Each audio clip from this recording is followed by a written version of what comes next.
안녕하세요. 저는 2년 전 결혼 3년 만에 아이 없이 이혼하고 지금은 혼자 직장 생활하며 평범한 일상을 누리는 30대 여자입니다. 요즘은 남자든 여자든 결혼할 때 참 야근 사람들이 많은 것 같아요. 연애 기간이 아무리 오래되어도 서로 덕볼 거 생각하고 결혼하는 경우도 꽤나 많고요. 저 같은 경우는 전 남편이 처가 덕을 보는 걸 결혼 후엔 노골적으로 티를 낸 데다 저 몰래 딴짓까지 하는 거 걸려서 갈라섰습니다. 결혼한 지 3년 만에 이혼했지만 사실 전 남편과 연애를 조금 오래 하긴 했어요. 5년 동안 연애했고 연애 경험도 없어서 이 남자랑 당연히 결혼해야 한다는 바보 같은 생각을 가지고 있었습니다. 나름 순정파였던 저는 순탄치 못했던 결혼과 이혼이라는 일을 겪으면서 예전과는 다른 사람이 되어버렸네요. 결혼할 때만 해도 서로 진심으로 아껴주고 다투더라도 금방 화해하고 정말 남부럽지 않을 만큼 사랑하고 있다고 생각했습니다. 남편 집이 우리 친정과 경제적으로 차이가 나도 준비한 게 많이 없어도 여유 있는 쪽에서 더 베풀고 결혼해서 잘 사는 걸로 친정 부모님 마음 편하게 해드리면 되는 거라고 생각했어요. 둘 다 맞벌이를 하지만 사실 저는 돈에 그리 구애받으면서 산 적은 없습니다. 요즘 힘든 분들 많으신데 말씀드리기 조심스럽습니다만 친정이 워낙 부자고 아빠가 중소기업 대표세요. 반면 남자친구는 평범해요. 시댁이 아주 잘 살진 않습니다. 시부모님은 지방에서 농사 짓고 사시는데요. 자식들 도움까지 바라는 분들은 아니세요. 남편은 2살 어린 여동생만 하나 있습니다. 그때는 저도 남편이 여자덕, 그러니까 처가덕을 바라는 속내가 있는 사람인 줄 몰랐어요. 남편은 연애할 때부터 제가 잘 사는 집 딸인 거 알고는 있었습니다. 오래 사귀다 보니 자연스레 집안 사정도 오픈하게 된 거고요. 저는 위로 오빠가 하나 있는데 오빠는 의사입니다. 처음부터 자기 집안 얘기하는 사람은 없잖아요. 알아가는 과정에서 저희 집에 대해 알게 되면서 남편은 내심 놀란 적도 많았습니다. 특히 제가 아빠 회사에서 굳이 일을 하지 않는 걸 의아해했어요. 너는 그냥 아빠 회사에서 편하게 일하면 되는데 굳이 왜 다른 회사를 다녀? 나중에 아빠 회사 물려받을 수도 있는 거잖아. 형님이 의사니 너네 회사 물려받을 사람은 네가 적임자 아니야? 아빠가 재벌도 아닌데 무슨 족벌 경영을 해. 회사를 잘하는 사람이 운영하는 게 맞지. 내가 딸이라고 아빠 회사를 차지하겠어? 솔직히 나는 경영에 대한 지식도 없거니와 운영할 자신도 없어. 내가 그쪽 계통을 전혀 모르는데 물려받는 건 말이 안 되지. 그럼 네 오빠는 아예 관심이 없으시대? 하긴 그 좋은 의사 때려치우고 회사 경영은 무리지. 나야말로 너네 아버지 회사 쪽 계통 관심 많은데 일을 한번 배워보고 싶다. 나중에 결혼하면 네 아빠 회사에 나 특채로 들어갈까? 네가 잘만 말해주면 가능할 것 같은데. 그런 말 마. 자기는 자기 일이나 열심히 해. 가족끼리 같이 일하다가 사이 틀어질 수도 있는 거야. 자기 회사는 의료기기 회사도 아니고 서비스업인데 전혀 접점도 없잖아. 종종 아빠 회사에서 일하고 싶다는 말을 하긴 했지만 그리 의미를 두지 않았습니다. 아빠는 의료기기에 들어가는 부품을 제조하시는 회사를 운영하시는데 딱히 남편이 하는 일과 연관도 없었습니다. 아빠 회사에서 일해보고 싶다는 말은 그냥 하는 말인 줄로 알고 넘어갔습니다. 남편은 본가가 천안이고 쭉 자취를 해왔던 사람이라 결혼할 때 집 얻는 문제로 걱정을 많이 하더라고요. 시댁이 집을 턱하니 사준다면 저도 그만한 혼수를 해가는 게 당연하겠지만 형편이 그렇지 않다 보니까 친정에다가 손을 벌리는 것도 좀 그렇더라고요. 물론 부모님은 도와주신다고 하셨어요. 그래도 이만큼 키워주신 것도 감사한데 결혼할 때까지 부모님 털어먹고 싶지는 않았습니다. 솔직히 말하면 친정 부모님이나 오빠가 남편을 아주 마음에 들어 하지도 않으셨어요. 제가 사랑하는 사람이라니 믿고 보낸다고 하셨던 거라 차마 다 지원해달라는 말이 목구멍으로 넘어오지도 않았습니다. 그런데 제가 우스갯소리로 남편에게 처가살이를 얘기한 적이 있었어요. 우리 무리하게 집 얻는데 대출하느니 차라리 우리 부모님 집에서 같이 당분간 사는 건 어때? 자기가 싫다면야 어쩔 수 없긴 한데 단기간에 돈 모으는 데는 그 방법이 제일 아니야? 마침 우리 오빠 나 결혼하고 나서 해외 의료 지원 봉사 가서 3년 동안 안 들어올 거래. 오빠가 쓰던 방이 엄청 크거든? 화장실도 딸려 있고. 우리 쓰긴 딱 좋은데 말이야. 자기네 집에서 처가살이 한다고 싫어하시려나? 저는 큰 생각 없이 물어본 거였는데 예상외로 남편이 덥석 물더라고요. 그거 좋은 생각이다. 그렇게만 해도 우리 결혼비용 엄청 많이 절약하는 거잖아. 우리 둘이 나중에 분가할 때 같이 살림장만 하면 되니까 괜찮겠다. 나는 상관없어. 장인어른이랑 장모님만 허락하시면 처가살이도 오케이야. 뭐? 정말? 나는 상관없다지만 자기는 불편하지 않겠어? 무리해서 그럴 필요는 없는데. 무리 아니야. 안 그래도 내 월급으로 집 무리해서 얻으면 대출 상환하고 생활비 걱정에 힘들 것 같았거든. 우리야 뭐 아침에 출근해서 저녁에 오는 사람들이잖아. 정말 상관없어. 남편이 강력하게 찬성하는 바람에 어찌하다 보니 결혼하고 나서 저는 친정집에 계속 살게 되었습니다. 제 입장에서는 솔직히 좋은 일이긴 했어요. 시가 식구들이 싫어하실까 걱정이었는데 그 문제로 태클 거는 분들은 아무도 없었습니다. 오히려 다들 큰 걱정 덜었다는 분위기였어요. 남편이 결혼해서 우리 집에서 사는 동안 아빠에게 점수도 많이 땄습니다. 술 좋아하시는 아빠 장단 맞춰주는 것도 잘하는 사람이었어요. 아들인 우리 오빠는 술을 아예 안 마시다 보니 아빠는 술 좋아하고 윗사람에게 살랑거리며 잘하는 사위를 예뻐하셨습니다. 특히 오빠가 해외로 의료봉사 나가고 나서 아빠는 서운하고 속이 상하셨는지 한탄 아닌 한탄을 많이 하셨는데 그때마다 남편과 저녁 때 술잔을 기울이며 아들 대신으로 생각하신 것 같아요. 이런저런 속에 있는 말도 사위에게 많이 하셨습니다. 우리 현우가 의대 간다고 했을 때 기특하긴 했지만 내심 서운하기도 했어. 나는 우리 아들이 내 사업체를 물려받기를 원했거든. 근데 이놈이 돈 버는 건 관심이 아예 없다는데 난들 어쩌겠어? 자식 이기는 부모 없다고 저 하고 싶은 대로 둬야지. 그래도 형님은 의사니까 앞날이 창창하신 거 아닌가요? 의사라고 다 앞길이 창창한 줄 아나? 우리 아들 전문 있다면 개인 병원 내줄 생각이었는데 이놈은 아예 돈 버는데 관심이 없는 것 같지 뭔가. 날름 의료봉사 가겠다고 하는 놈이니 말 다 했지. 결혼도 싫다, 돈도 싫다. 내 아들이지만 나를 안 닮았어. 장인어른, 사업은 누구든 가족 중에 잘하는 사람이 하면 되는 거죠. 장인어른 닮은 우리 집사람도 있지 않습니까? 우리 현서?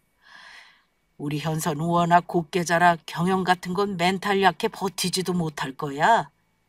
이래저래 내가 힘들게 키운 회사지만 나중에는 전문 경영인한테 넘겨야 할 수도 있을 것 같구만. 아들이 있어도 내 자식이 아닌 손님이라고 생각해야지 어쩌겠나. 뭐 암튼 그건 먼 훗날 얘기니 지금은 자네도 하나만 두게. 장인어른, 형님 대신 저를 아들로 생각하시면 되죠. 안 그렇습니까?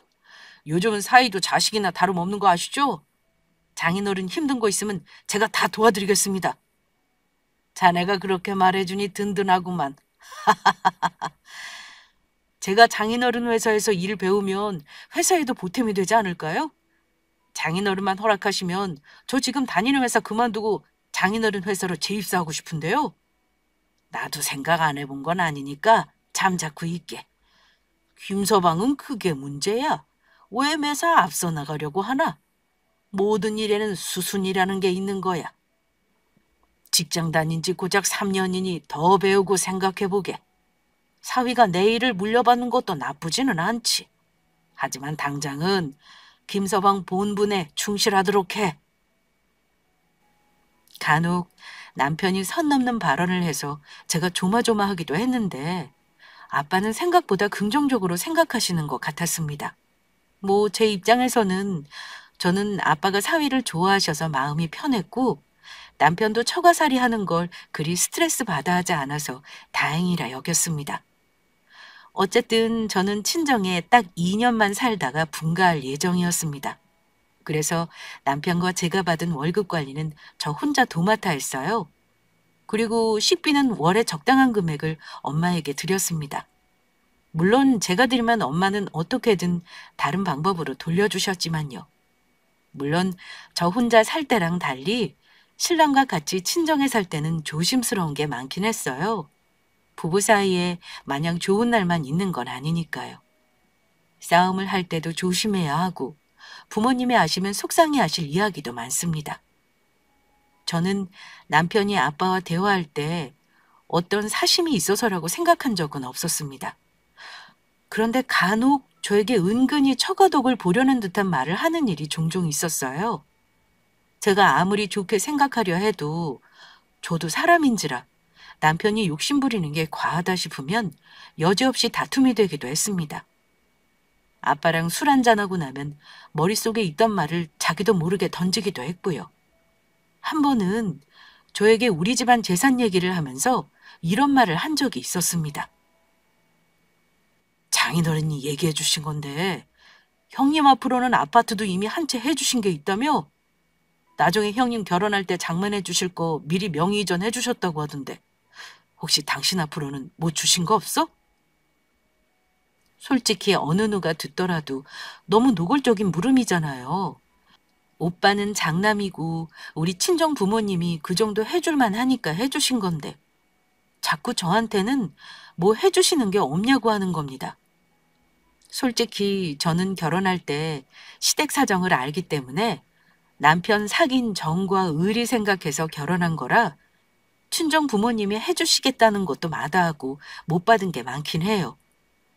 무슨 의미로 그런 말을 하는 건지 은근히 우리 친정에 뭘 바라는 눈치를 보이는 게 너무 얄미웠습니다. 우리는 자리 잡아가면서 조금씩 도움받을 생각해야지 뭘 공짜로 바래?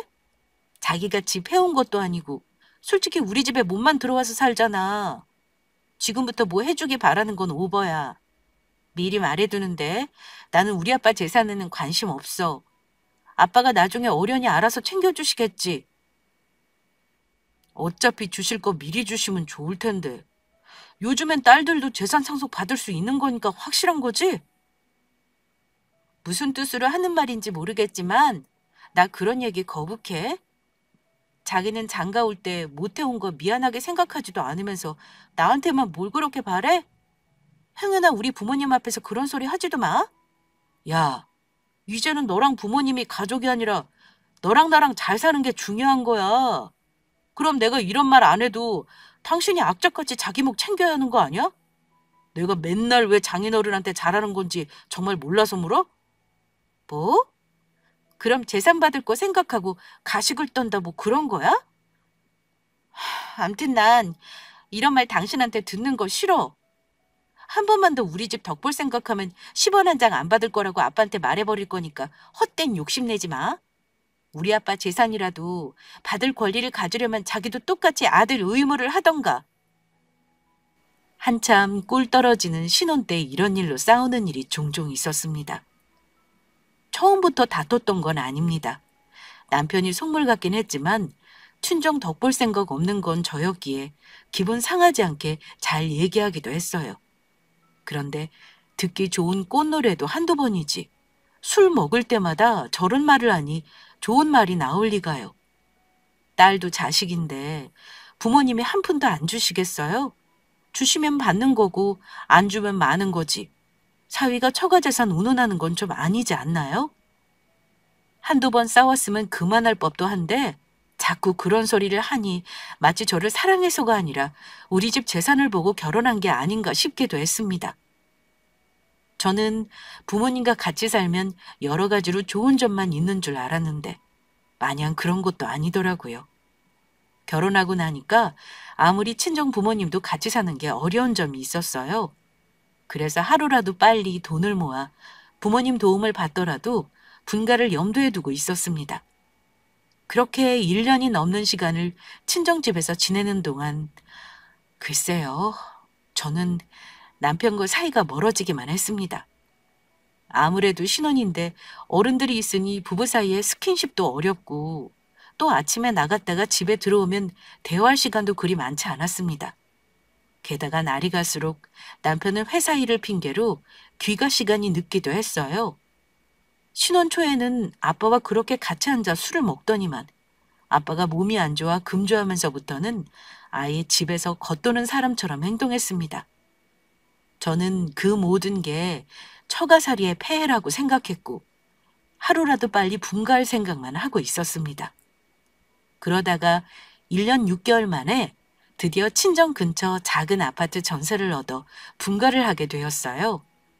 제가 사는 곳이 용인인데 역세권의 경우 전세값이 만만치가 않습니다. 다행히 엄마가 모자란 돈을 도와주신 탓에 매매는 아니지만 대출 없이 전세를 얻었는데요. 그래도 친정 부모님 덕분에 같이 사는 동안 제가 받는 월급은 몽땅 저축했으니 너무 감사한 일이었습니다.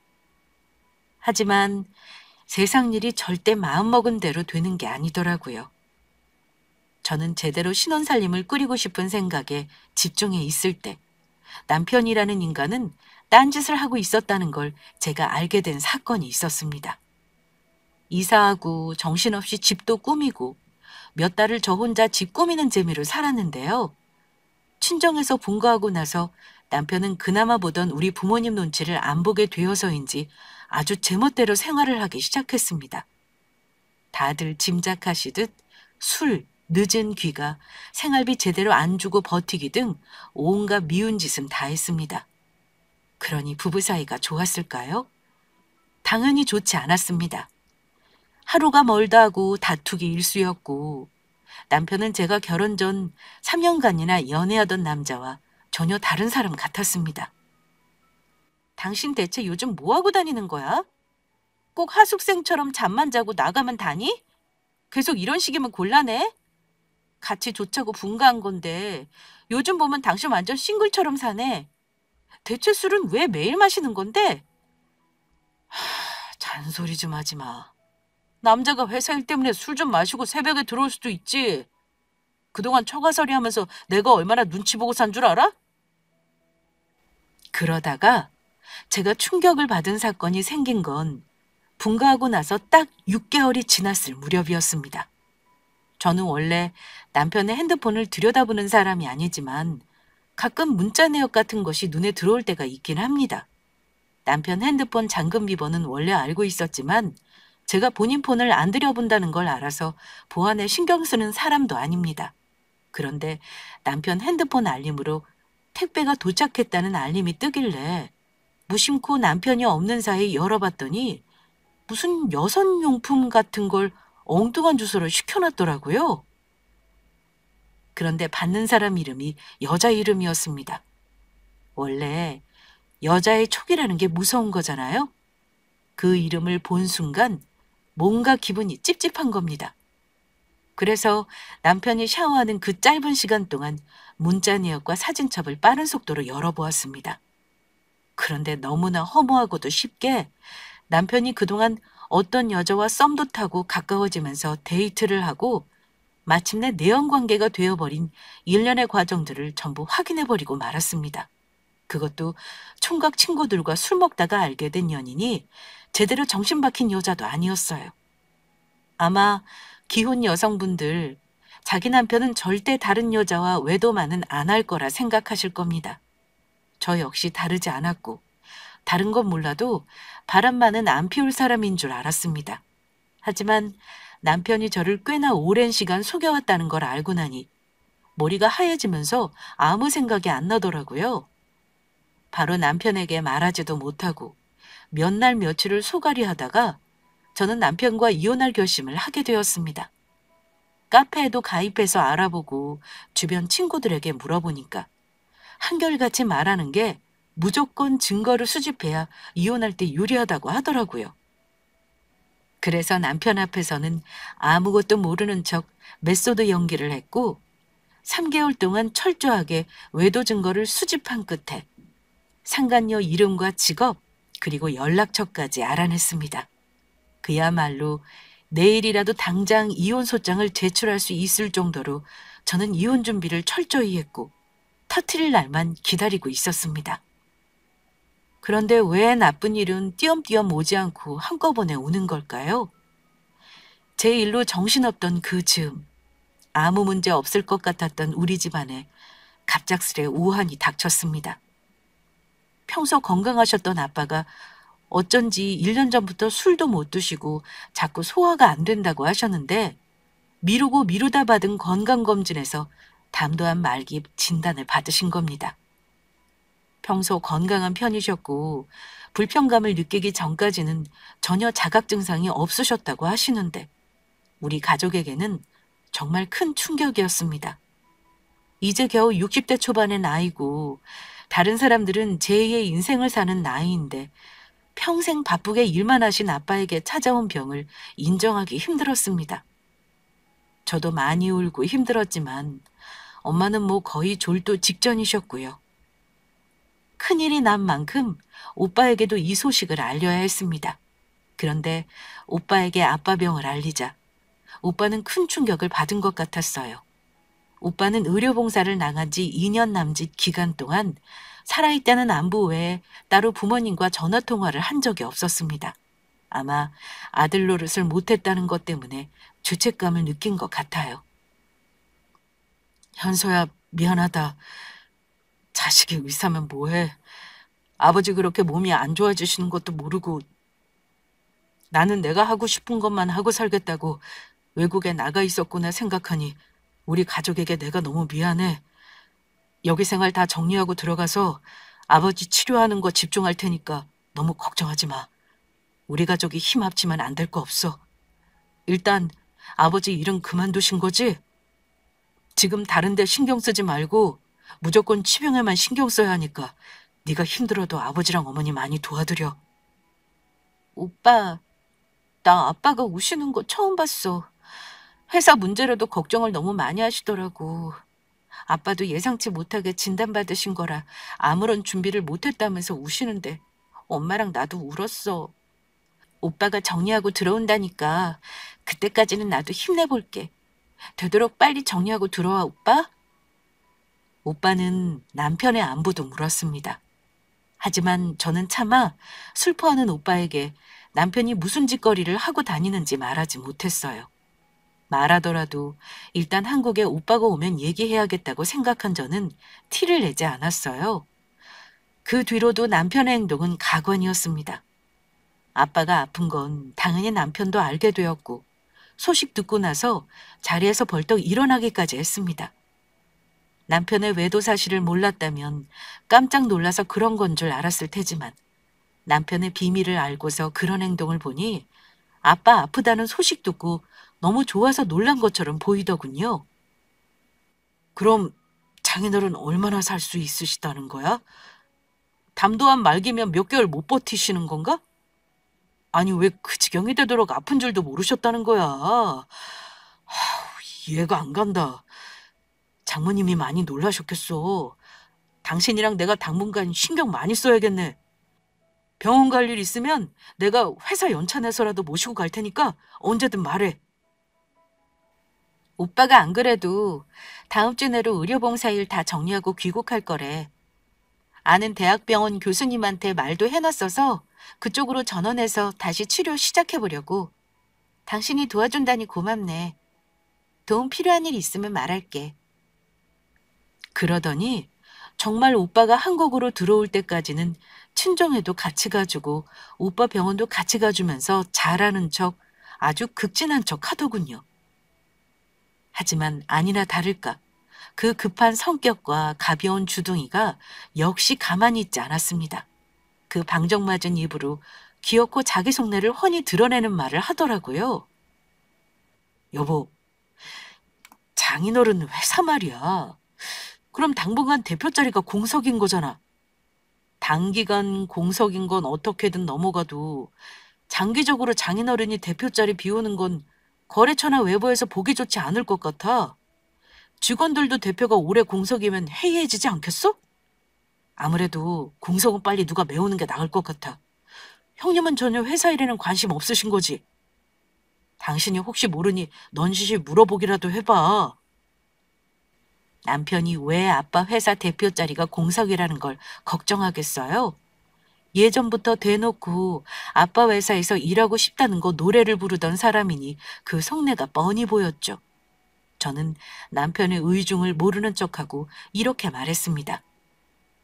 오빠는 아빠 회사 경영에 관심 없는 거 알잖아. 한국 들어오면 아빠 치료만 집중할 생각인가 봐. 근데 당신이 그걸 왜 물어? 당신이 도와줄 수 있는 것도 아니잖아. 내가 왜 도와줄 수 없을 거라 생각해. 나 우리 회사에서 영업일하는 사람이야. 사람 상대하는 거 누구보다 자신 있는 거 몰라? 장인어른은 대표 자리에 있었으니 실무보다는 관리자 입장이었을 텐데 그 역할이라면 내가 적임자지. 여보, 이참에 내가 그냥 회사 관두고 장인어른 회사로 출근하는 게 어떨까?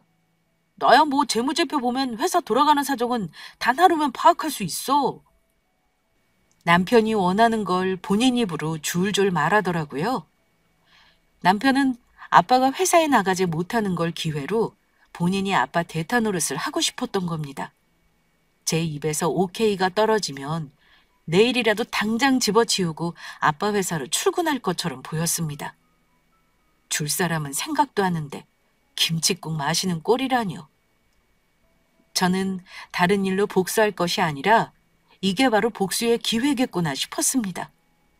남편이 가장 원하는 걸 주는 듯 했다가 빼앗으면 그것만큼 시원한 복수가 어디 있겠어요? 남편이 원하는 대로 스리슬쩍 일이 진행돼 가는 것처럼 장단을 맞춰주고 결정적인 순간에 뒤통수를 치면 배신당한 제 마음도 조금은 위로가 될 것 같았습니다. 그래서 적당히 남편 말에 여지를 두며 장단을 맞췄습니다. 글쎄, 아빠가 안 그래도 회사 걱정을 많이 하시더라. 나도 당신이 적임자라고 생각하긴 해. 당신이 아빠 모시고 병원도 다녀주고 지극정서인 거 보고 아빠도 아들 못지않게 당신 생각하시는 것 같더라고. 내가 아빠한테 잘 말해볼 테니까 여차하면 당신도 출근할 준비는 하고 있어봐. 그렇지. 아무리 형님이 똑똑해도 회사 다닌 나랑은 비교 불가지. 다음 주에 형님 오시기 전에 회사 정리할 수 있으니까 언제든 출근하라고 말해줘. 고마워, 여보. 내가 더 잘할 테니까 두고 봐.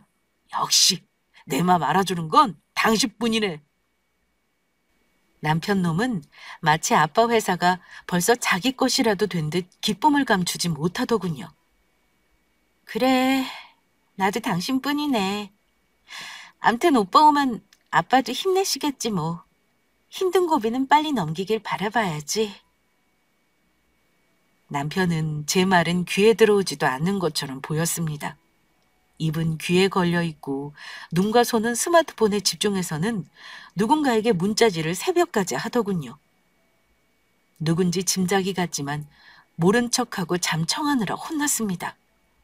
그 인간은 제가 외도를 알아챈 줄도 모르고 신나게 상간녀와 문자를 주고받더라고요. 이미 상처받은 마음은 무뎌졌다고 생각했음에도 그걸 지켜보자니 참 당장이라도 모든 사실을 까발리고 남편 머리를 쥐어뜯고 싶은 심정이었습니다. 그리고 일주일 후 오빠가 한국에 돌아왔습니다. 오빠가 돌아오자 아빠는 아픈데도 애써 웃으며 기뻐하셨습니다. 오빠는 시차 적응도 힘들 텐데 짐도 풀지 않고 아빠 치료 계획과 현재 상황에 대해 자세히 듣고 나서는 앞으로 아빠 치료할 동안 계속 같이 옆에서 신경 쓰겠다고 하더라고요. 그런데 그런 오빠에게 아빠가 이런 말을 하셨습니다. 병난 사람 옆에 계속 붙어 있는다고 낫는다는 보장이 있는 거 아니다. 내가 지금 당장 죽는 것도 아닌데 당장 내일 죽는 사람처럼 대하지 말고 각자 자리에서 자기 할 일을 해야 하지 않겠니? 그게 아빠 힘나게 하는 거다. 그리고 현우야, 아빠 회사 말이다. 너는 정말 아빠가 힘들게 키운 회사에는 관심이 없는 거니? 네가 의사라 의료기기 개발 쪽으로 사업을 확장하면 큰 도움이 될 텐데 말이다. 네 꿈이 아니라는 건 알지만 아빠가 투병하는 동안만이라도 회사를 도와줬으면 좋겠구나. 솔직히 아무 준비도 못한 이런 상황에서 가족만큼 믿을 수 있는 사람이 누가 있겠니? 아빠는 오빠에게 회사 얘기를 오랫동안 하셨고, 오빠 역시 이번에는 아빠가 하시는 말씀을 잠자코 듣고 있더라고요. 그리고 만감이 교차하는 듯 한동안 말이 없었습니다. 저 역시 오빠와 같은 생각이었어요. 그리고 오빠가 힘든 건 알지만 저의 지금 상황도 오빠에게는 말해야겠다 싶었습니다. 아직 부모님께 모든 사실을 털어놓을 자신은 없었고, 일단은 오빠에게 솔직히 말하고 도움을 받기로 결심했어요. 그래서 그날 저녁 친정에서 잔다고 하고 오빠에게 모든 사실을 털어놓았습니다. 남편의 외도를 알아차린 것과 상간녀의 정체도 다 알고 있다는 것, 그리고 남편이 예전부터 아빠 회사를 노리고 있다는 것까지 모두 다요. 오빠는 자기 감정을 쉽사리 겉으로 드러내는 사람이 아님에도 저의 그간 얘기를 듣고는 분노를 감추지 않았습니다. 그리고는 저에게 이렇게 말해줬습니다. 그런 일이 있었으면 진작 오빠한테는 말했어야지. 일단 너 배신한 놈하고 더 산다는 건 말도 안 되는 거야. 그런 놈은 또 딴짓거리 할 게 뻔해. 네가 하고 싶다는 복수 오빠가 해줄 테니까 매제한테는 모른 척하고 아빠 회사 일 한번 해보라고 슬쩍 흘려봐. 아마 기다리던 말이었으니까 당장 다니는 회사 관둘걸? 제일 갖고 싶은 거 줬다 뺏고 싶댔지? 그거 오빠가 해줄게. 너는 옆에서 구경해. 그래도 오빠가 있으니까 힘이 된다. 나 그동안 부모님한테 말도 못하고 혼자 너무 힘들었거든? 아직은 말씀드릴 자신 없는데 어쩌지? 네 말대로 지금 말고 다 정리돼서 말씀드리는 것도 괜찮을 거야. 지금은 아버지께 마음의 짐만 얹어드리는 거니까 당분간은 우리끼리만 알고 있자. 이혼 소송할 거면 내가 친구 소개해줄까? 아주 철저하게 위자료 받아달라고 부탁해줄 테니까 언제든 말해. 저는 오빠 덕에 꽤나 잘 나가는 로펌에 이혼 전문 변호사도 소개받았고 모든 증거를 가지고 가서 상담을 했습니다. 결론은 한 가지였죠. 이혼 소송과 상간녀 소송이었습니다. 일단 모든 증거를 근거로 소장 작성하는 기간 동안 저는 남편에게 복수할 시간을 벌 수 있었습니다. 오빠는 한국에 들어오고 나서 쉬지도 않고 바로 아빠와 회사 직원분들에게 급한 업무부터 파악하기 시작했습니다. 아무리 경영을 몰라도 똑똑한 사람들은 원래 한 번 들으면 업무 파악을 금방 하나 봐요. 저는 무슨 말인지도 모른 말을 오빠는 잘도 알아듣더라고요. 며칠 후 아빠는 병원 입원해서 항암을 해야 했고 오빠는 아빠 회사 상무님과 직접 회사에 출근해서 회사 분위기를 파악하고 당장 급한 현안부터 검토하기 시작했습니다. 아빠 회사에 관심이 없던 오빠였지만 아빠의 간곡한 말에 오빠도 마음을 바꿔먹은 걸로 보였습니다. 오빠는 오빠대로 바쁜 와중에 남편 놈은 혼자 몸이 달아서 어쩔 줄을 모르더라고요. 오빠가 열심히 회사 업무 파악하는 줄도 모르고 이제나 저제나 회사 그만둘 생각만 하고 있는 것 같길래 제가 그랬습니다. 여보, 아빠가 며칠 후부터 당신더러 회사 가서 업무 좀 익히라는데? 근데 며칠 만에 당신 회사 일 정리가 되겠어? 그러자 남편은 며칠이라니? 당장 내일이라도 나갈 수 있지. 여보, 나 내일 출근해서 바로 사표 낼 테니까 그런 줄 알아. 남편은 다음날 득달같이 다니던 회사에 사표를 내더니만 하루도 쉬지 않고 바로 아빠 회사로 나오겠다고 큰소리 쳤습니다. 웃긴 건 사표를 내자마자 1시간 만에 바로 수리가 됐다네요. 아마 그 회사에서도 남편이 나가기를 바랬나 봅니다. 남편 놈은 아빠 회사에 출근하기 전날 결혼 예복으로 입었던 양복을 꺼내 손질해 놓더니만 설레는지 아주 새벽같이 일어나 준비하고 출근을 하더라고요. 저는 아빠 짐을 정리하겠다는 명목으로 남편 출근길을 동행하기로 했습니다. 그리고 회사에 도착했을 때 이미 연락을 받은 총무팀 직원들이 전부 남편을 기다리고 있더라고요. 남편은 한박웃음을 지으며 사무실로 들어서서 직원들과 악수까지 나누더라고요. 아이고, 반갑습니다. 제 얘기 들으셨죠? 이 회사 대표님이 우리 장인어른이십니다. 대여섯 명의 직원들은 어색함과 민망함, 당혹스러움이 섞인 얼굴로 남편의 인사를 받았습니다. 남편 놈은 부끄러운 줄도 모르고 방정맞은 입을 또 놀리더라고요. 오늘은 어색하지만 앞으로 친해질 겁니다. 제가 앞으로 이 회사 사장이 될 테니 알아서들 잘 보이셔야겠죠? 물론 농담입니다. 제가 잘 부탁드려야죠. 남편 놈은 혼자만 웃는 어색한 농담을 던졌고 직원들은 잘 보이라는 남편의 진담 같은 농담에 질색하는 표정을 감추지 못했습니다. 직원들 한 명 한 명과 전부 손악수를 하고 있을 그때였습니다. 사무실 안으로 저벅저벅 걸어 들어오는 발소리와 함께 남편의 뒤통수를 후려갈기는 사람이 있었습니다. 퍽 하는 둔탁한 소리와 동시에 사람들은 전부 숨을 죽인 채 이 광경을 구경하기 시작했습니다. 남편은 무방비 상태에서 뒤통수를 얻어맞고는 누구야 하며 소리를 지르며 뒤를 돌았는데요.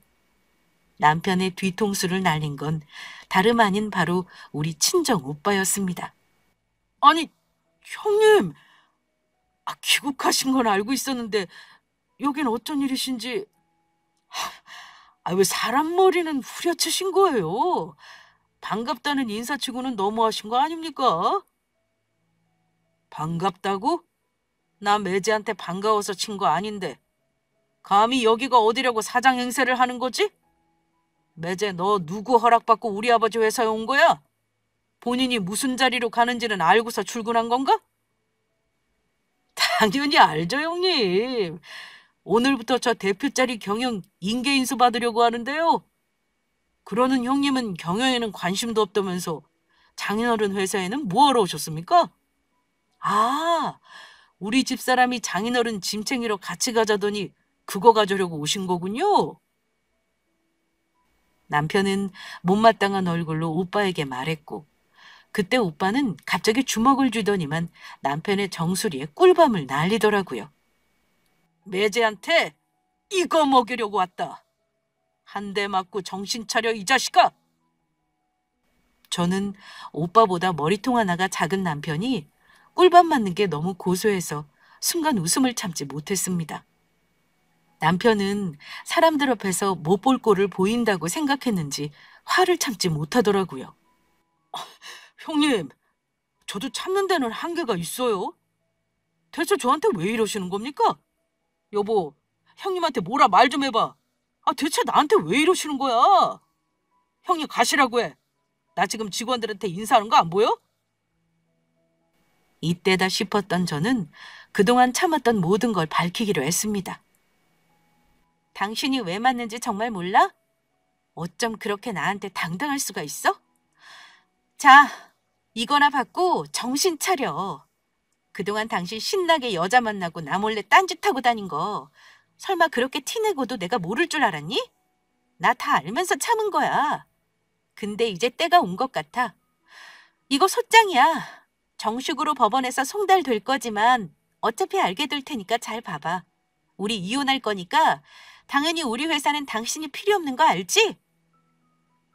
남편은 지금 이 상황을 못 믿는 듯 했습니다. 제가 모든 걸 알고 있다는 말에 설마하는 표정이었지만 소장을 넘기면서 점차 얼굴이 굳어졌습니다.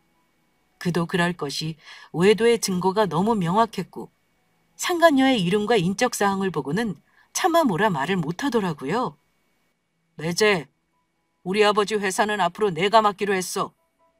설마 이 회사 사장 자리를 노릴 줄은 정말 몰랐네. 김칫국 마신 건 유감이지만 쟤네가 여기서 할 수 있는 건 없어. 내 동생 배신한 놈한테 미쳤다고 우리 아버지 회사를 맡겨? 자네라면 그렇게 하겠어? 배신자는 우리 집안에 발을 칠 수 없다는 거 알아도 당장 우리 회사에서 나가. 아참, 지금 사는 집이 내 동생 명의 전세라지? 내가 당장 빼고 본가로 들어오라 했으니까 며칠 안에 짐 챙겨서 나가줘. 싹 다 불살라버리기 전에 내 말대로 하는 게 좋을 거야. 오빠는 서슬퍼렇게 남편을 윽박질렀습니다. 남편은 오빠의 기세에 밀려 저에게 잘못했다는 말조차 못하더라고요. 여보, 형님, 일단 진정하시고 제 말 좀 들어보세요. 네? 저 다 정리하고 장인어른 회사에 정말 헌신하려고 맘먹은 사람입니다. 내치지 마시고 기회를 주셔야죠. 저 잘 다니던 회사도 정리하고 나온 거 아시지 않습니까? 그럼 저는 뭘로 먹고 살아요? 그리고 이혼이라뇨. 여보, 나 이혼 못해. 이혼 소송 이까짓 거 내가 받아들일 줄 알아? 당신이 앞으로 하라는 대로 다 할 테니까 제발 소송 같은 거 하지 마. 나는 이미 다 정리했다니까? 남자들은 한 번씩 딴 데 눈 돌릴 수도 있다는 거 알잖아. 딱 몇 달 놀다 버린 거니까 제발 용서해 주라. 저는 그 인간의 비굴한 태도에 화가 풀리기는커녕 더 화가 났습니다. 듣기 싫어. 이제부터 모든 걸 법대로 할 거야. 앞으로 내가 하는 거에 대응 잘해야 할 거다. 당신이 내 집에서 나갈 때 챙길 수 있는 건 딱 입던 옷뿐일 테니까. 여보, 여기서 이러지 말고 집에 가서 다시 얘기하자. 내가 다 설명할게. 남편은 거의 울듯 매달렸고 그때 친정오빠와 회사 직원이 남편 놈의 양팔을 잡고서는 끌고 나갔습니다. 직원들은 모든 상황을 봤으면서도 모른 척 자기 자리로 돌아갔고 저는 모두에게 사과 후 아빠 사무실에서 짐을 챙겨 돌아왔습니다. 오빠가 있어서 정말 든든했던 게요. 남편 놈이 집에 따라와서 싹싹 빌 때도 오빠가 같이 있어줬습니다. 그 인간 짐 챙기는 동안 계속 지켜보다가 나가고 나서 비번도 바꾸고 저도 짐을 싸서 당분간 친정에서 지내기로 하고 돌아왔습니다. 결론부터 말씀드리자면요. 그 후 이혼 소송과 상간녀 소송을 무리 없이 진행했고 결론적으로는 남편 놈은 저에게 위자료 3천만 원, 상간녀는 2천만 원의 위자료를 저에게 줘야 했습니다. 아이가 없었으니 이혼도 빠르게 마무리했고 그 인간은 그야말로 입고 있던 옷과 결혼해서 본인 돈으로 산 게임기와 컴퓨터만 가지고 나갔어요. 상간녀의 항소로 조금 골치가 아프긴 했으나 모든 과정이 끝나니 저는 이혼녀가 되었지만 마음만은 홀가분합니다. 이혼이 진흙탕 싸움인 건 아시죠? 서로의 밑바닥을 확인하니까 오히려 미련이 남지 않더라고요. 그 인간은 한동안 시부모가 있는 본가로 내려가 농사일을 한다고만 들었습니다. 그 뒤로는 소식을 아예 못 듣고 있어요.